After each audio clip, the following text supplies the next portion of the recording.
Most beginner songwriters are working incredibly hard on completely the wrong thing, and nobody tells them because the mistake is invisible. You can't hear it in your songs, but everyone listening to your songs can. Now, I've written 3 Billboard #1 singles. My songs have over 1 billion streams, and I've spent years inside professional writing rooms, and I can tell you, this one mistake is the clearest dividing line between writers who stay stuck and writers who turn professional. In the next 10 minutes, I'll show you exactly what it is, why you're almost certainly making it, and the 3-step habit the pros use instead, and I promise you, it's not what you think. Let's clear out the usual suspects first, because I know what you're expecting me to say. You're expecting, you don't know enough music theory. Wrong. Some of the biggest hits ever written use 3 or 4 chords. I've sat in a room with writers who couldn't even name the chords they were playing, and they wrote smash hits. Or maybe your gear isn't good enough. That's one that I hear a lot, but let me be honest with you here. Demos genuinely matter. A great demo opens doors, and presenting your idea clearly is a real skill, but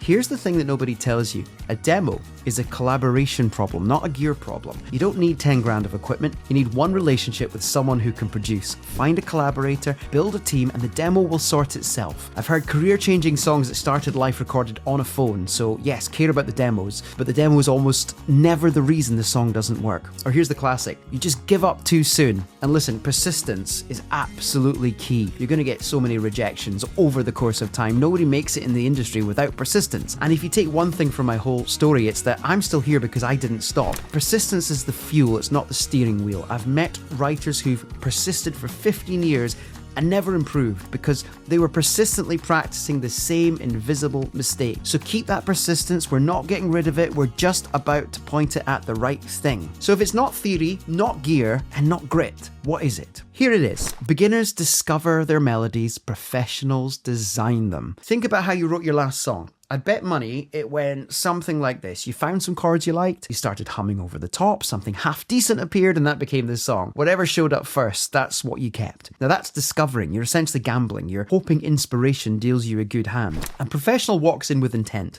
Before a single word is written, they know what the melody needs to do, where it should sit low and conversational, where it needs to lift, where the hook lands, and how many times you'll hear it. The first idea that arrives isn't automatically the winner, it's just the first audition. And here's the kicker. This is why your verses and choruses blur together. It's why people say your songs are nice. Nice is what a discovered melody sounds like.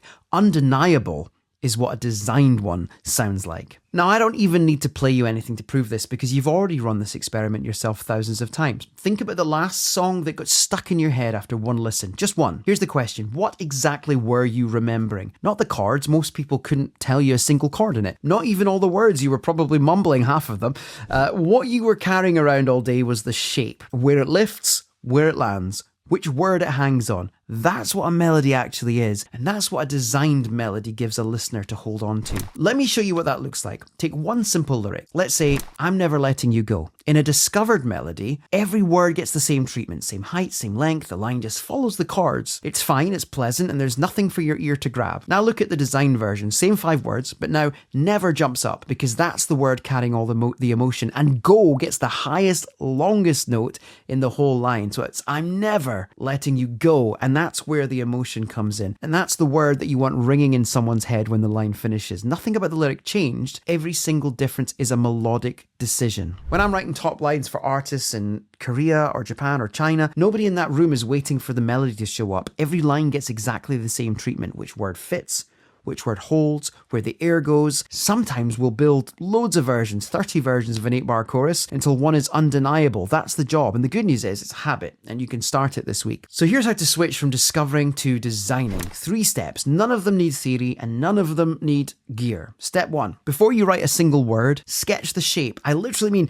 draw it if you have to. Where does the verse sit? Low, narrow, conversational, like you're telling a friend something. Where does the chorus go? Higher, wider, longer notes. You're designing the journey before you take it. 60 seconds of thinking about this will change everything that follows. Step 2, engineer the contrast. A chorus only feels like a chorus because of what came before it. So protect your dynamite. If your verse already uses the highest notes, your chorus has nowhere to go. So keep the verse tight and save the height, the space, and the long open vowels for the moments that matter. Contrast isn't a happy accident, it's a decision. Step 3, and this is the one that separates the pros. The overnight test. Sing your chorus once, Don't record it. Walk away. Okay, you can record it. If you want to record it, that's fine, but don't listen to it. Tomorrow morning, try to sing it back. If you or the person who wrote it can't remember it after one day, a stranger has no chance after one listen. A designed melody survives the night. A discovered one usually doesn't.